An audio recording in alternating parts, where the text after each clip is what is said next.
Hello, welcome to another episode of The Fight.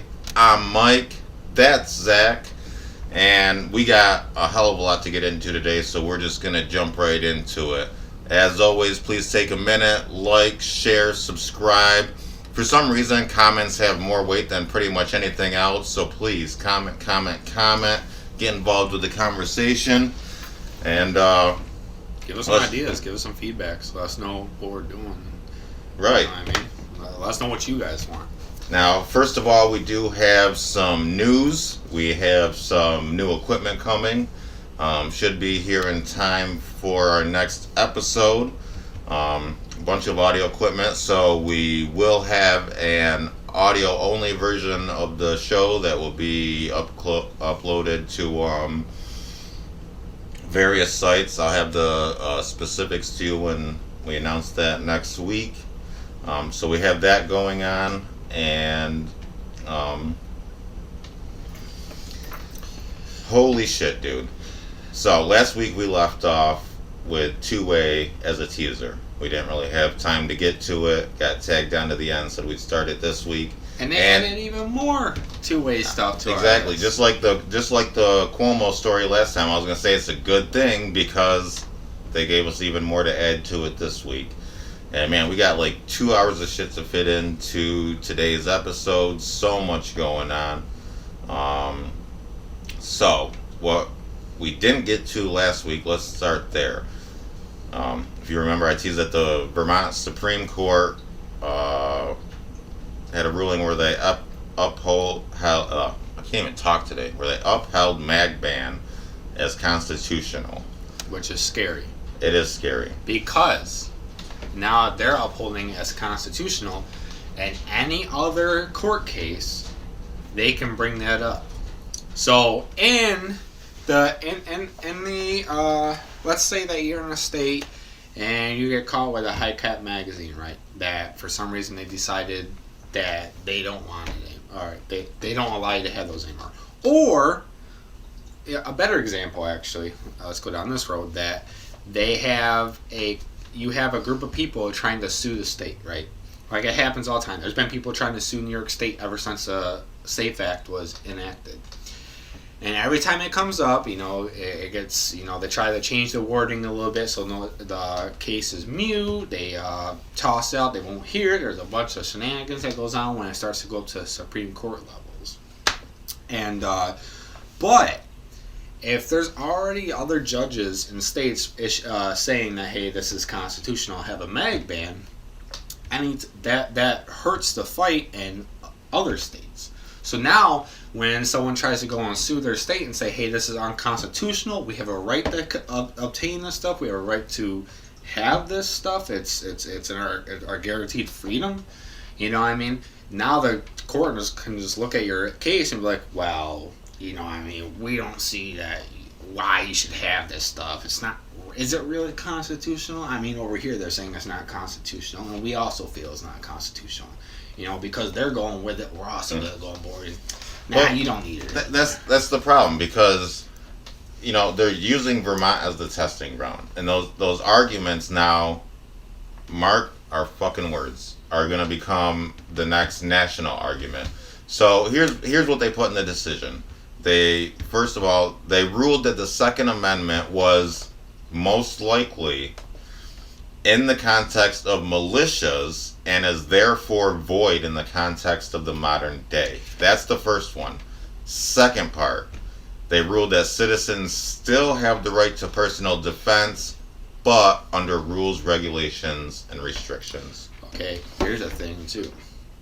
Militia, right, should not be subject, or they like to look at like the National Guard as our militia. Let's face it, the National Guard is under the grip of the governor and what the governor sees fit. If you have a tyrannical governor, whether it's a local government or a big government, that's still tyrannical ruling. Yeah. It's essentially just another federal agency. Yeah. You know what I mean? It's no different than the actual military. We need to be able to have a way to, because that's what the Second Amendment was there for, was to help fight a tyrannical government. not just self-protection, not just hunting. You know what I mean? It's all three of those in the one category. Right. And that's why it's important. And that's another thing too, is you see a lot of people who are like just about hunting. They're like, they're on board with gun laws because as long as it doesn't affect their hunting capabilities, that's all they care about is going and get their next trophy to hang on. It's the same as the people that don't care as long as there's a grandfather clause in there. It's the same crowd, the same terrible shit. People. Like we're all in this together. Like this affects all of us. Right. When they no longer have to go after semi-automatics because they've already banned all those, they're going to be going for pump action and bolt action the same. And let's call a spade a spade. I mean, just thinking about yourself and your generation and how things affect your generation, that's some boomer ass thinking right there. You know what I mean? Even our forefathers were thinking about the future. Right. Like when they wrote the Constitution, it wasn't just for them and their family. It was for future generations of America. For everybody to enjoy, everybody to prosper, everybody to be free, because that's what America's really about, is everyone to be free. Well, it's what it's supposed to be about. I mean, I don't know. We keep touting those same lines and everything, but I don't know. I look around, I don't recognize what America is now. Because we have an infection right now. America has such a bad infection that it's hard to see through. It's hard to filter out the bullshit because it's so heavy and dense. You get what I'm saying? Like there's still a lot of patriots. There's still a lot of people like us, but we're being canceled. We're being silenced. It's hard when you got the.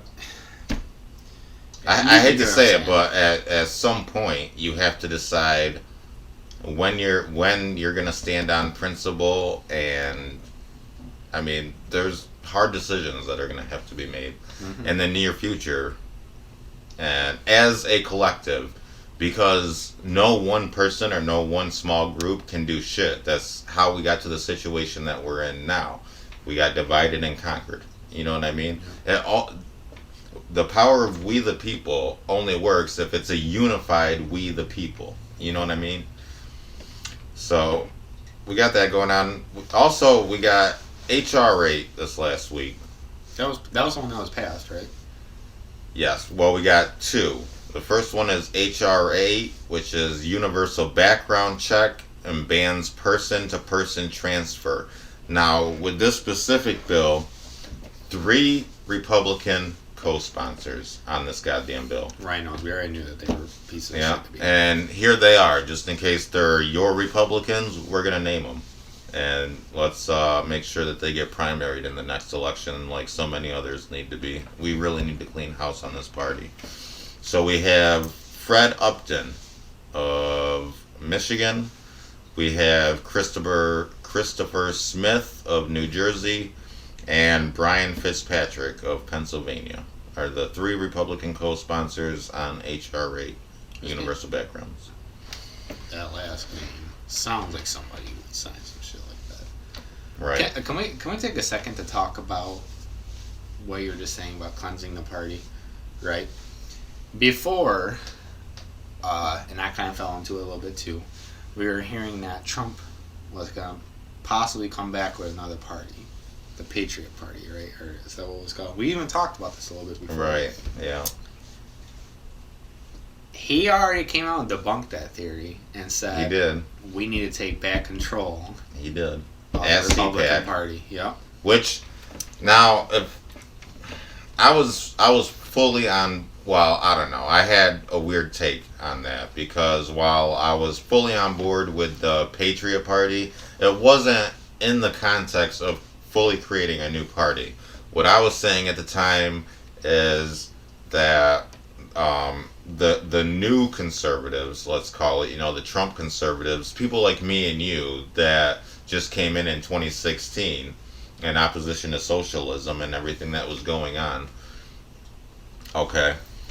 That now makes up 97% of the Republican Party is fully behind President Trump. So what I was saying at the time is it doesn't matter if you call it the Patriot Party. It doesn't matter if you keep calling it the Republican Party. We're 97% of the party. So whatever we decide it's called is what the party's going to be. We already own the party. We just have to simply get out the elected officials who are representing it appropriately. You know what I mean? And And the elected officials in the Republican Party are that 3% that are against what we stand for anyhow. and your never Trumpers and that whole little debacle. Well, paired with HR 8, we have HR 1446.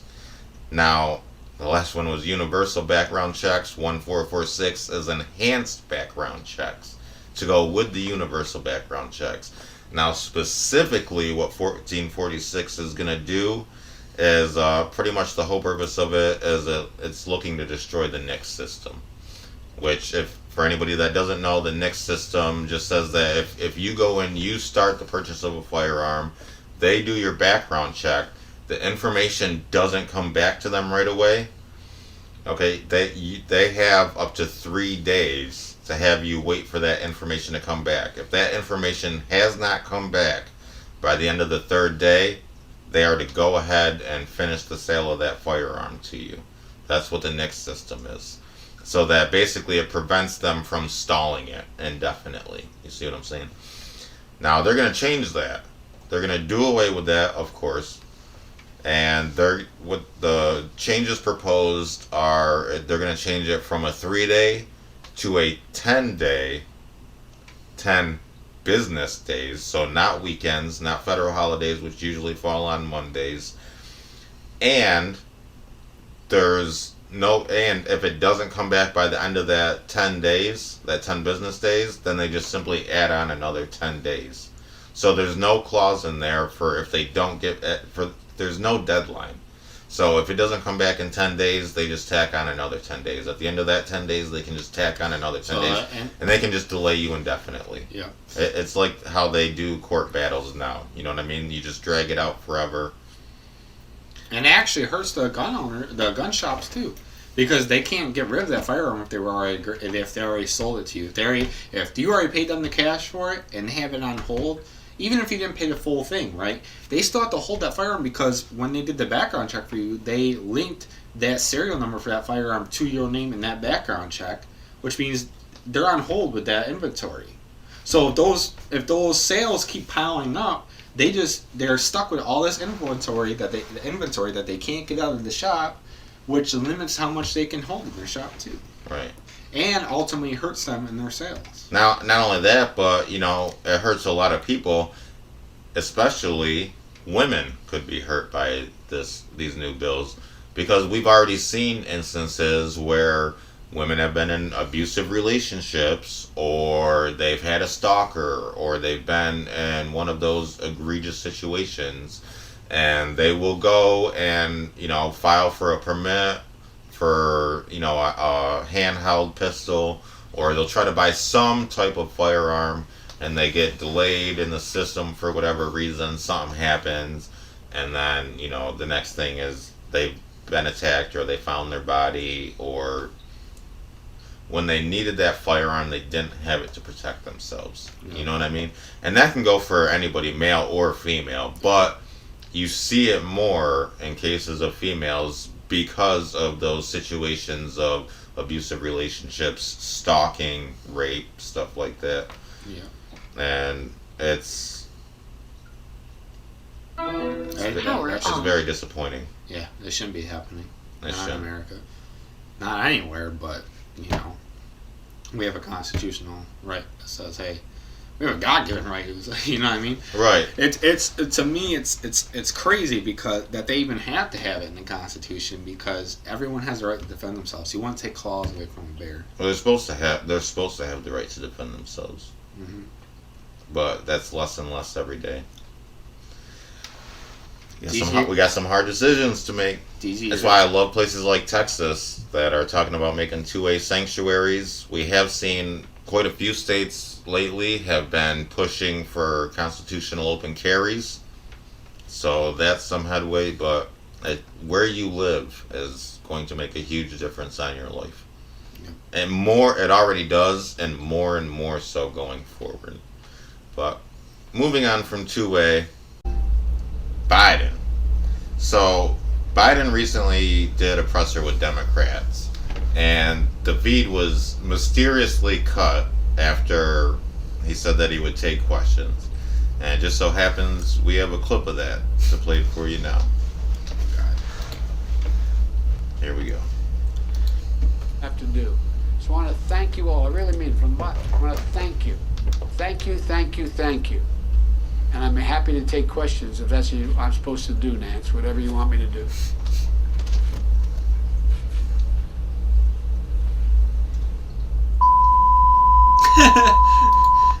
That sound you hear right there?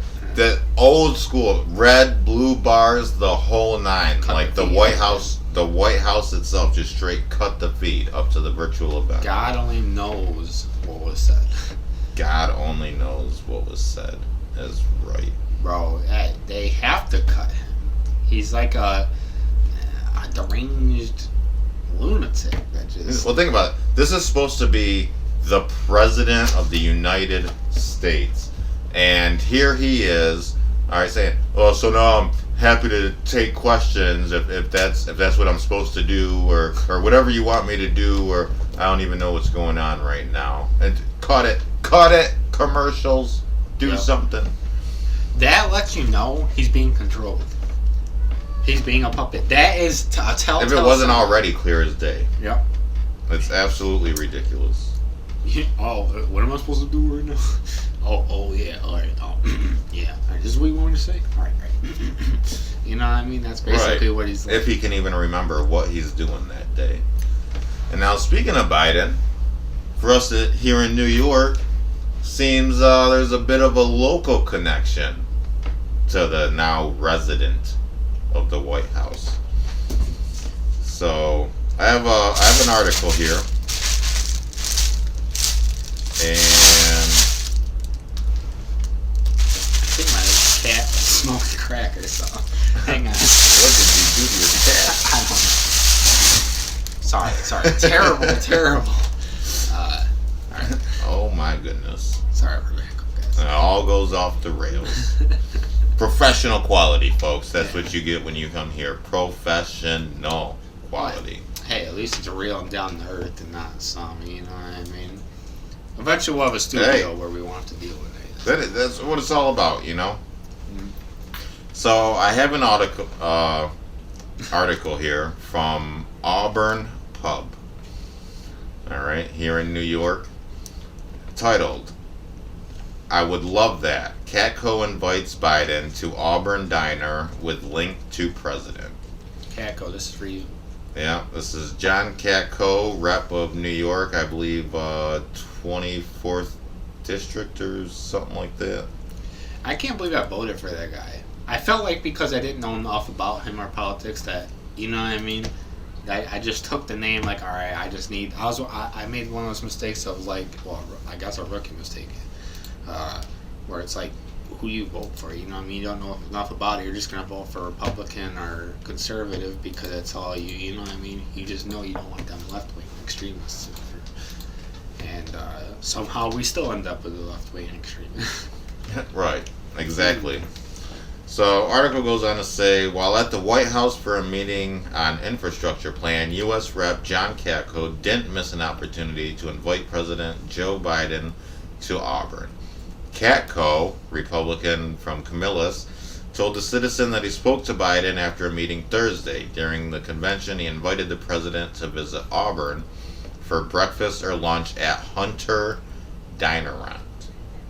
He's like, "I would love that," Catco said, talking about President Biden. So, it goes on. Biden has maintained his central New York ties. He has visited region many times while serving as a U.S. Senator for 8 years, blah, blah, blah. We know he's been there 47 years. He attended his niece's wedding in Auburn. After the wedding ceremony at St. Mary's Church, his motorcade made the short trip to Hunter Dinerant. The Genesee Street Diner has a connection to the president. His in-laws, Louise and Robert Hunter, own the diner. Biden, who is Syracuse University Law School graduate, married Nelia Hunter Biden, an Auburn native. His late wife died in a crash in 1972 after Joe Biden cut her brakes. I added in the last part, obviously. Nah. But I'm sure he probably did. We don't lie on this channel. Yeah. We know how politics works. Mm-hmm. So, local ties here to New York. Hunter Dynarant. Sounds a lot like Hunter Biden. I guess that was his wife's middle name, Hunter. That's where he got his name. So her name was whatever they just said there. I left the article. But Hunter was her middle name. I guess apparently I would. So basically, John Cacko showed his true colors. So his wife's side of the family is all from here in central New York. That's what that all says. And they still like to go there and schmooze it up and talk to him. And that's why New York... I've never been to that restaurant. I'll never go to that restaurant. Auburn. That's literally like 40 minutes from where we live. Yeah, it's not very far at all. My God. So, now on to his $1.9 trillion stimulus. Everyone's so excited for that to pass. Right. Well, you might ask, what's in it? Well, let's take a little dive here. Alien research? Once again, we have another article. Yay for us. Now, this one is from AMAC, and they just list the writer as outside contributor. So apparently anonymous. Alright. What's hidden in Biden's $1.9 trillion stimulus bill? Republican Study Committee. The Republican Study Committee, the largest conservative caucus on Capitol Hill, has released a fact sheet exposing the Democrats are hoping the public won't find out in Biden's $1.9 trillion stimulus bill. Rep. Jim Banks, newly elected chairman, said in a memo sent to RSC members that they have put up all items of special interest pork and other liberal goodies included in the bill. We wouldn't expect any less. And actually, we're looking for bills exactly like this, specifically for like our gun safety bills that we're watching for to pop up and stuff like that.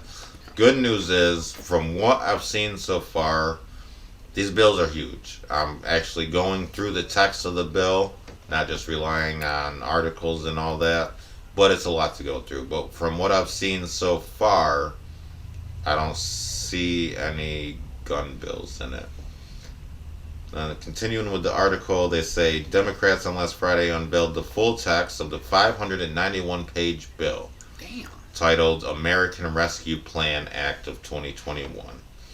Keep in mind, only 1% of his $1.9 trillion will go towards vaccines, and only 5% overall of this entire package is geared toward public health efforts directly related to the pandemic. So the rest goes to other countries? Well, probably to other countries. There's also a bunch in this bill that doesn't even get spent or come into effect until 2022. Weird.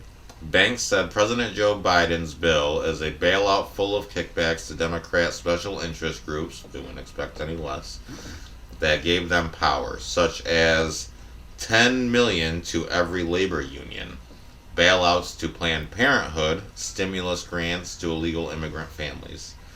If that's not bad enough, Nancy Pelosi plugged in a $200 million earmark for an underground tunnel in San Francisco for Silicon Valley employees, Banks said. This is a bailout to the special interest groups that gave them power. The fact sheet also pointed out that the $50 million for EPA environmental justice grants is a thinly veiled kickback to leftist environmental groups. So basically, this whole bill is just, money thrown out to all their friends. Yep, basically saying, hey, thanks for getting us in where we're at now, and here's your payoff. And yeah, exactly. See you next election. All the kickbacks, which is, I don't know how many times you can say ridiculous in one podcast, but that's everything going on now. It's just one unbelievable act after another, and the entire media and the country just plays along with it and acts like it's completely normal. Along with that, we also have a bipartisan group of senators introduced bill to revoke Biden's war powers. Now, at first you might hear this and think, hey, that's a good thing. Well, I'm here to smash your dreams. This is absolutely fake news. After I looked into it, and I'm going to tell you why right now. So they say that a bipartisan group of senators are introducing a bill to revoke Biden's war powers. This came after his strike in Syria. However, if we delve into an article here from Fox News, written by Brooks Singman. This article is titled Biden Wants New War Powers Vote in Congress for Authorizing America's Foreign Wars, Psaki says. Circle back Psaki.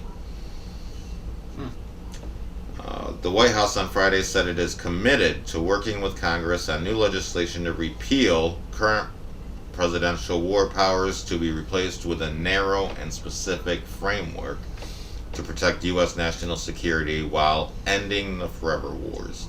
The commitment comes after a bipartisan group of senators led by Senators Tim Kaine and Todd Young on Wednesday called for the repeal of presidential war powers granted by Congress in 1991 and 2002, which would revoke authorization for military force in the Middle East as tensions rise between the U.S. and Iran. Tim Kaine has been a leader on questions of war powers throughout his time in the Senate and has helped build a strong bipartisan coalition that understands the importance of Congress's constitutional prerogatives. White House Press Secretary Jen Psaki tweeted Friday. Also tweeted, "We are committed to working with Congress to ensure that the authorizations for the use of military force currently on the books are replaced with a narrow and specific framework that will ensure we can protect Americans from terrorist threats while ending the forever wars." Now, your first red flag while going through this should be the fact that President Biden and his press secretary, Circleback Psaki, seem completely on board with this and actually are advocating for it themselves. That right there was a red flag for me. Because the people that are going to be in charge of that committee or who are in charge are deciding whether or not it's okay to go to war. Basically, so that's what they're doing, right? They're trying to make it so that the president can't just declare war. We're going to do this. He has to go. Well, that's what it sounds like. It sounds like they're going to repeal some of those powers that they gave presidents starting in 1992. However, once you go into it, I don't want to go through this whole thing. I'm going to try to find here the important part. Because it seems like if that's what they're going to do, they're probably just trying to limit the powers of the presidents after Biden. But during his time, have his buddies run that campaign. So even if he does want to do something, all he's got to do is talk to him behind closed doors. Next time he's got the okay to do something. Right. Well, I know the biggest red flag for me was no government entity, especially the president, ever wants less power. You know what I mean? You will never see him give that.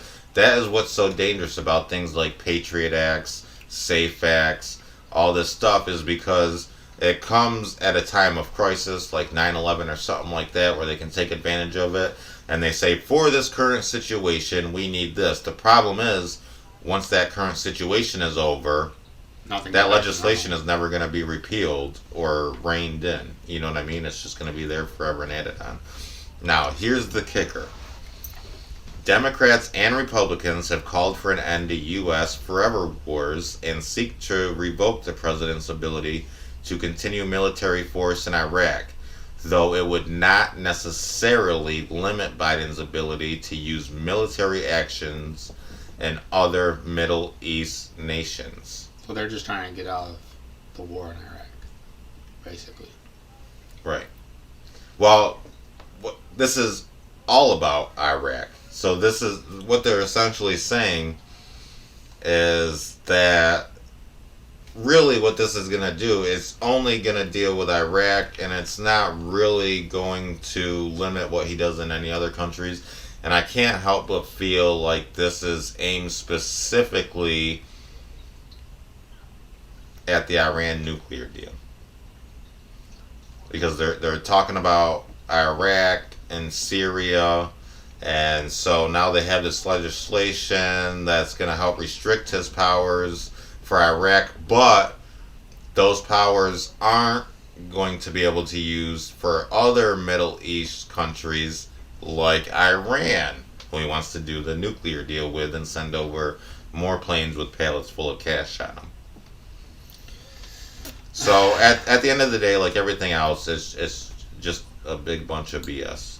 Mm-hmm. That doesn't really mean anything like what they try to convince you that it means. So, fake news right there. And with that, we can move on to House and Senate affairs. Yay. Oh, no.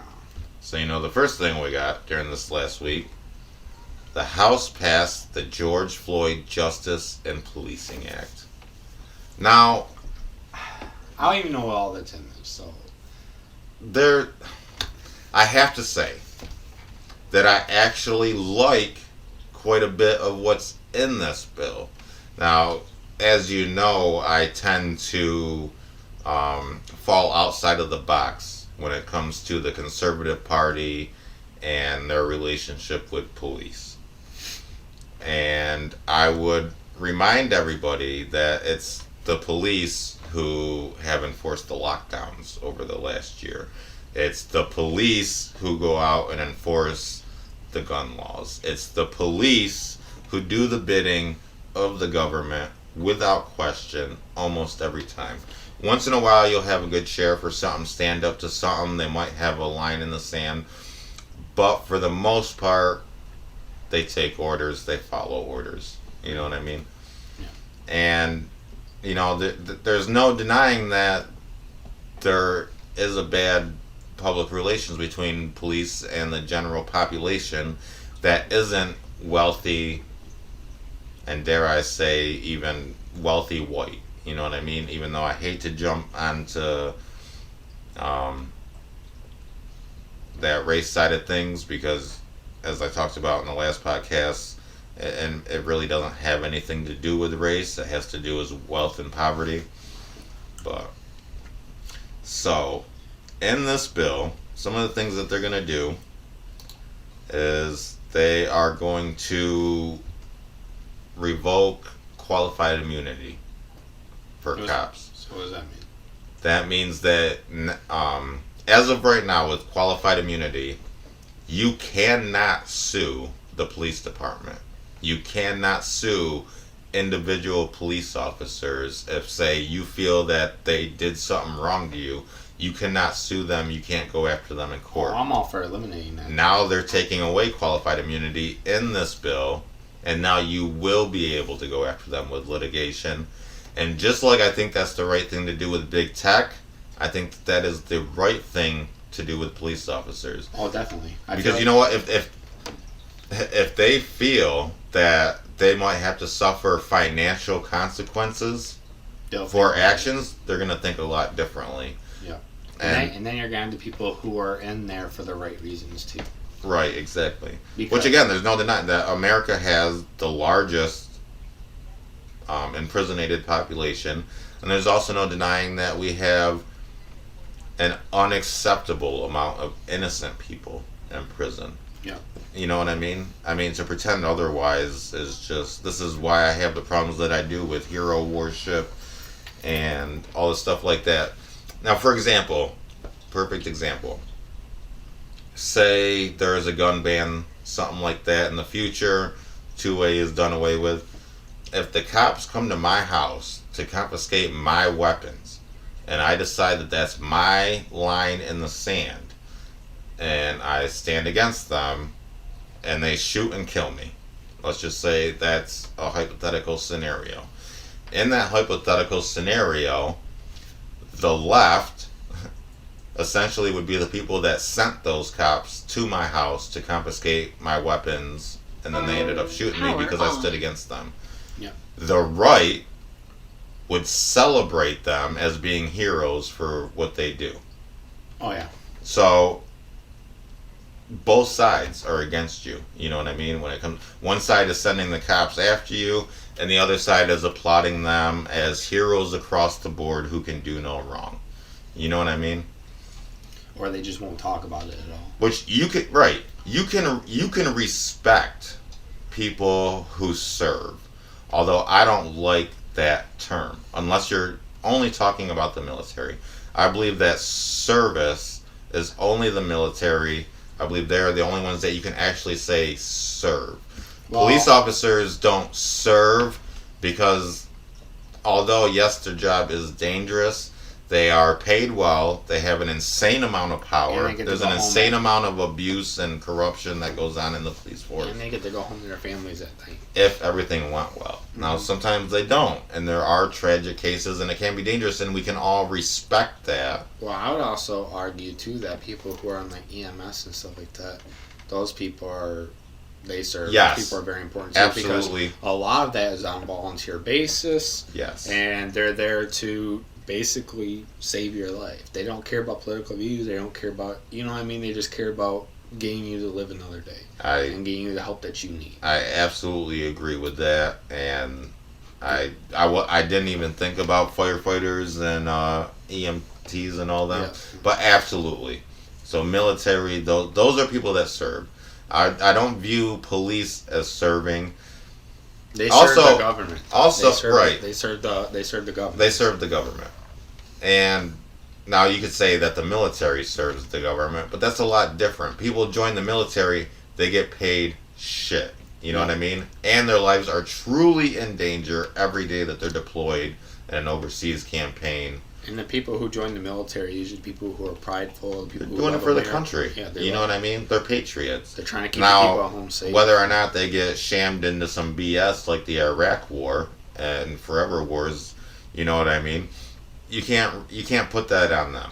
You know what I mean? Especially for those of us that were there for 9/11, not physically there, but all of us that seen it live, that remember it, that remember the atmosphere of the country afterwards. You know what I mean? I mean, at the time, I was under 18, and I was counting down the 24 months until I was going to be 18, and I could go over to Iraq. And I remember just hoping that the war wouldn't already be over by the time I turned 18, because, you know what I mean? Because being in the Middle East, I thought we'd just go in there, wipe them out, and I was like, oh, it's going to be over with by the time I turn 18. That's going to be forever from now. I was 16 at the time, and 15 or 16, somewhere around there. Anyway, obviously by the time I actually turned 18, my thinking had changed, the environment had changed. I was more interested in other things, like relationships and, you know, all that dumb stuff when you're young and dumb. And, you know, I should have just went into the military, but that's the way life goes. So we're going to get, their qualified immunity is getting taken away, and there's going to be training and other reforms like that. Really, I can't see really anything really that Training is something they really need more. they do. And We need the there's a lot of new cops that are very shaky, they're very scared, they're ready to they rely on their pistol, their sidearm, they're jumpy, and that's when mistakes get made. That's when they get a bad rap.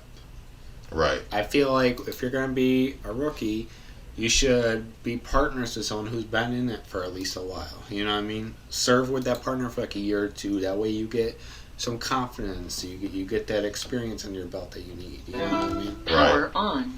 Yeah. Bluetooth Like, I get pairing. being scared. You know what I mean? Like we said before, it's not for everybody. And for some people, they just have to get over those first few encounters and experience some things and get in the culture, get involved before they realize, you know what I mean?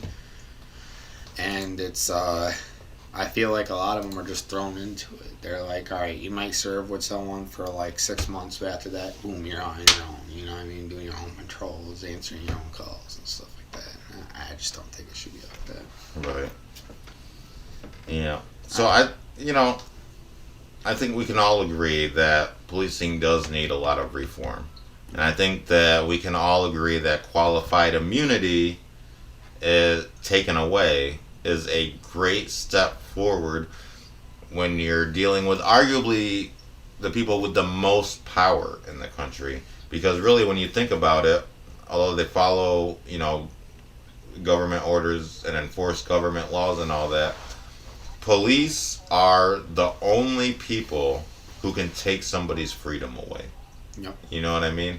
And that kind of power needs checks and balances. Yep. And I think that ending qualified immunity is a great check and balance. And the fact that they're all buddy with all the judges. It's right. like one. Well, it's a good old boys club. You know what I mean? Everybody knows everybody. The lawyers know the judges know the lawyers. They know the prosecutors. They know each other's families. And that's why we've talked about before, you know what I mean? Like, this whole pretending that, because they need a warrant or something. No, they don't. They just need to say, hey, I need a warrant to go here. Judge probably doesn't even ask why. They just sign the warrant. You know what I mean? It's as simple as that. And now we also have Capitol Police have asked the National Guard to stay 2 more months in D.C. Even though they're getting crappy food, uncooked meat. Yeah. Getting sick from it. Yeah. Missouri or something like that. There was a case in Missouri. They're talking about it now. I don't know what the heck's happening with it. I don't want to dive into it. I remember seeing an article about something with Missouri and the National Guard. Huh. I don't know. Like similar to the DC situation, where they're getting poor treatment and everything. Yeah. Well, yeah, there's been a lot of recent reports that Guard members in DC have fallen ill from food poisoning and are still being treated like shit in general, sleeping in the parking garages and all that. Now, on Newsmax, where they had some reporters there in DC when this was being reported, they actually went and looked at the food that was being given to the National Guard members. And they detailed instances where they found fruit that was moldy. Now, it wasn't even to the point of, it was something that you might not even notice till after you started eating it. They said it was, an orange might look perfectly fine, but then they picked it up and turned it over, and it would have like a little slice or cut in it or something with mold starting to grow there. You know what I mean? Where the casing had been broken. Some of the food they were serving, they found still had like raw meat in it or very undercooked meat in it. You know what I mean? And anything handled, when you're feeding an army, anything handled in bulk like that is not handled very well. You know what I mean? So you can't say, well, that's not a big deal. I eat raw hamburger. I like my steak still mooing. It's not the same. Because the way that food is transported and handled in such large, vast quantities, it needs to be, if anything, overcooked. Well, it's not even really just that. It's I look at it like, all right, when you're deployed or you're in a training environment, sometimes you don't always have a hot meal to eat. Sometimes you need to eat an MRE, and I'm all for that. You know what I mean? Sometimes it happens, but when you're stateside, guarding like the Capitol, those restaurants, they could easily just be like, hey, let's get a catering in here. Let's go to, not only will it help local businesses by helping fund them to get the food. It's going to be cooked right, and you're taking care of our soldiers that are guarding you. Right. They are not in a hostile environment. They are not overseas where they're in the shit. The least you could do is stop treating them like they are. Like, oh, this is survive or die. You know what I mean? This is all you get.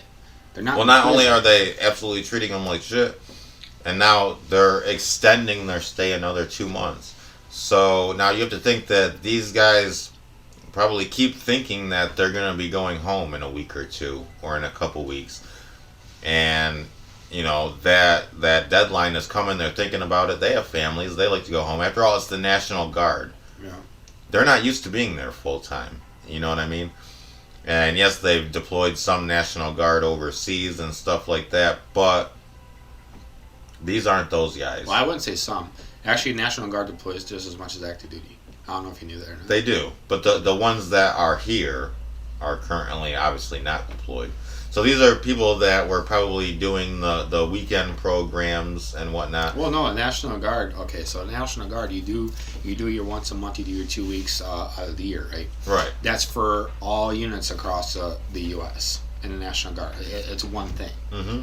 And that unit, well, when that unit's time, all right, so that unit will get basically like a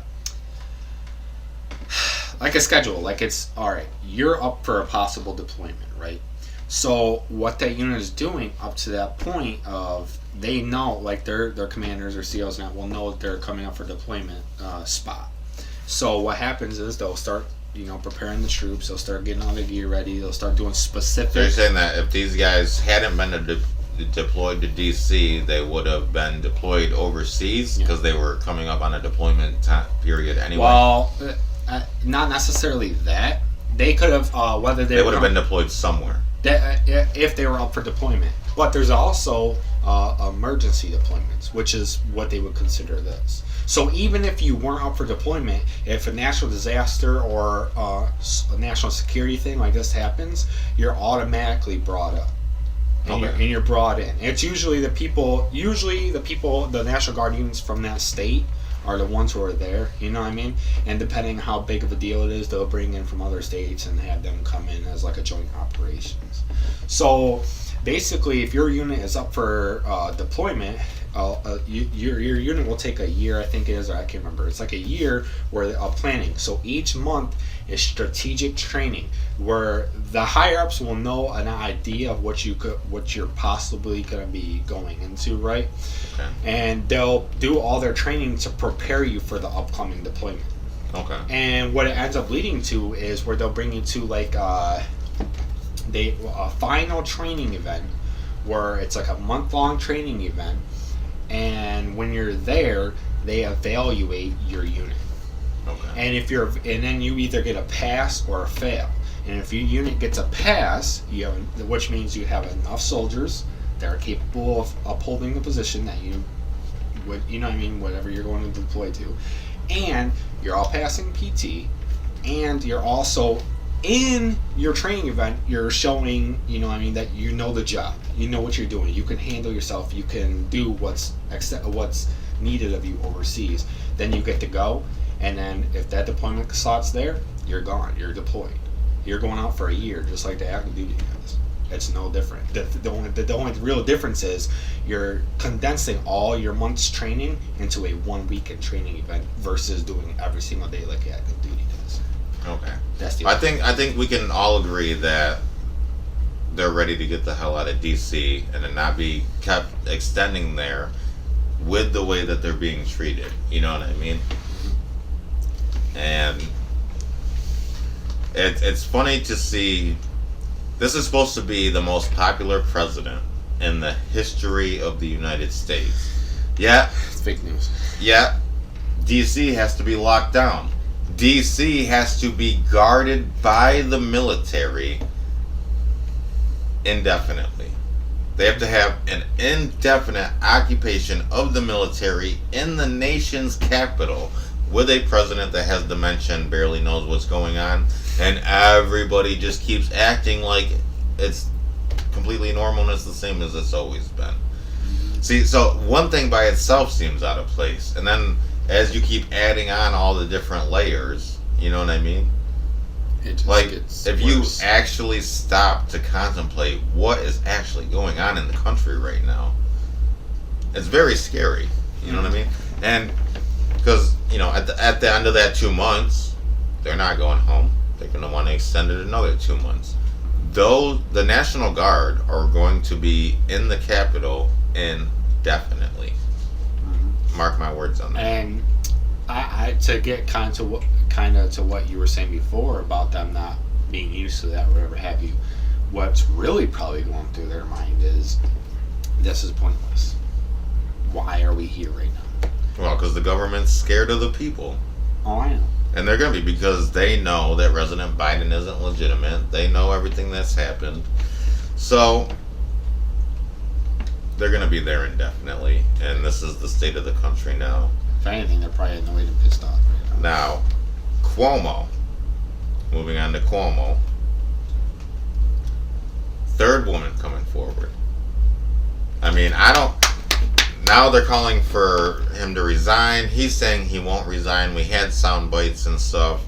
I don't know. Audio stuff is messing up, and we're running out of time. So, we'll skip it. I'm sure you all heard it anyway. But he said that they're saying resign. He's saying he won't resign.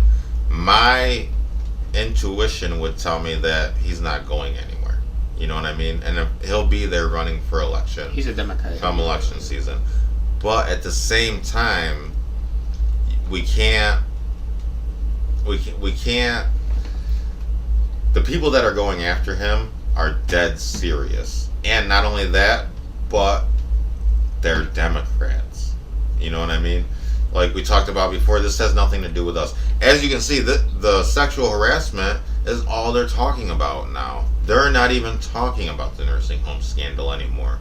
They're just talking about the new woman accusing him. And after the third, there's going to be a fourth. If that doesn't work, there's going to be a fifth. I think that's a diversion tactic. They want people to forget about the nursing home scandal. They do. Because when it comes out that he lied about the numbers and this, that, after all the Democrats and celebrities were praising him and his new book and everything, and they all do business with him, they all have deep ties with him, and just like Biden. Like that's not going to matter, though. Look at what's going on with Cuomo right now. Reminds me a lot of Avenatti. Remember back a couple of years ago when the Stormy Daniels was going on, Avenatti was her lawyer. Now, remember, he was a strong personality, and the left loved him, adored him. He was on CNN every day. They were talking about a presidential run. He was their goddamn hero. All right? And then it came out what a terrible piece of shit he was. He ended up going to jail. None of those people that loved and supported him so much, none of those networks, those media tycoons that were groveling at his feet on live television every night, none of them had any consequences. They just went on with life like nothing happened. So I feel like the same is going to happen with the Cuomo sycophants. You know what I mean? That were so in love with him last year and all that. I don't think that there's going to be any consequences for them. They're just going to move on like it never happened. I hope they don't. So I don't think that Cuomo's going anywhere, but I will say that these people that are coming after him are coming after him hard. They are serious. And if ever there was something that could take out Cuomo, this is going to be that. Although I think he will ultimately survive it. I hope you're wrong. Wow. I hope I'm wrong too. But no, we're just going to get another Cuomo in his place. You know what I mean? So I don't know. I think I'd like to take those odds. Take that gamble. It can't get much worse. Right. And really this brings me to the left versus the right. And we really need to change the way that we fight our battles and how we proceed with things, because the left absolutely means what they say, whereas the right just likes to talk about their philosophies but isn't really willing to enact them. You know what I mean? It's almost as bad as libertarians who just talk about la and theory all day while being completely detached from what's actually going on in the country. But libertarians are all over the place. They don't really know what's going on. I didn't even really know what libertarians were. And then, I heard some of their philosophies and stuff, and it sounded a lot like stuff I agree with. You know what I mean? And I started going down that road. But it turns out they don't really know what the hell they think. They're all over the place. You have libertarians that are far left-wingers. You have libertarians that are far right-wingers. You have libertarians all over the place, and they can't get a central message. They can't get... They're just anti-government in general. That's it. Listening to libertarians, I listen to a couple libertarian podcasts, and I've been paying attention to the libertarians lately, trying to figure out what the hell they are. And I've come to the conclusion that, okay, you have two people arguing, the left and the right. And I feel like the libertarians are the third guy just sitting there going, well, you're both stupid. I don't like what either one of you are saying. That's just stupid. You know what? And their answer to everything seems to be, well, it shouldn't have gotten this bad. You know what I mean? Like, one of them came on a recent podcast and was talking about, everybody says that libertarians don't have an answer for the lockdowns and the pandemics. And they absolutely do. And here's that solution. And then the whole rest of the podcast was just talking about how we shouldn't have gotten to lockdowns to begin with. And he subsequently ended the podcast without ever giving the actual solution that he said he had. At the end of the day, his solution was, it shouldn't have gotten this bad to begin with. Well, no shit, Sherlock, but it has. So what's the solution? You know what I mean? Yeah. So they don't actually have one, but they like to sit there and tell you that your solutions and your ideas are stupid. You know what I mean?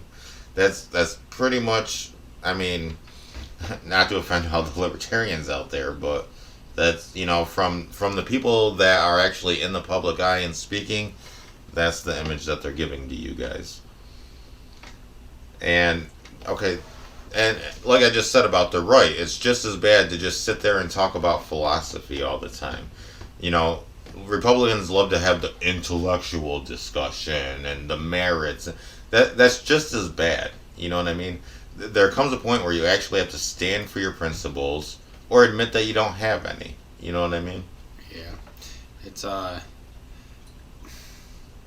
like it's good to have that deep thought about things, you know what I mean? But at the same time, if all you're doing is thinking and talking about your thoughts, that's all you're doing is, thinking. You're not actually doing anything about it. Right. Well, you can argue the merits of stuff all day, you know what I mean? Which we do. But in the meantime, the other side is running you over like a bulldozer, you know what I mean? And while you're just sitting there debating the merits of how good or bad that bulldozer is. You know what I mean? So that's going to about do it for us. We're absolutely out of time. We will continue with this discussion where we left off. When we start next week's episode, it's going to look a lot different next week. We have the new audio gear coming. The new audio-only version of the podcast will be up in places. We'll have those announcements. And there's a ton we didn't get to. We'll continue it all next week. And as always, stay vigilant. Remember to like, comment, share, especially comment. Get involved with the conversation. Tell us what you think. Tell us your ideas. Keep it civil. You know what I mean? Agree or disagree, but keep it civil. America. Have a good one.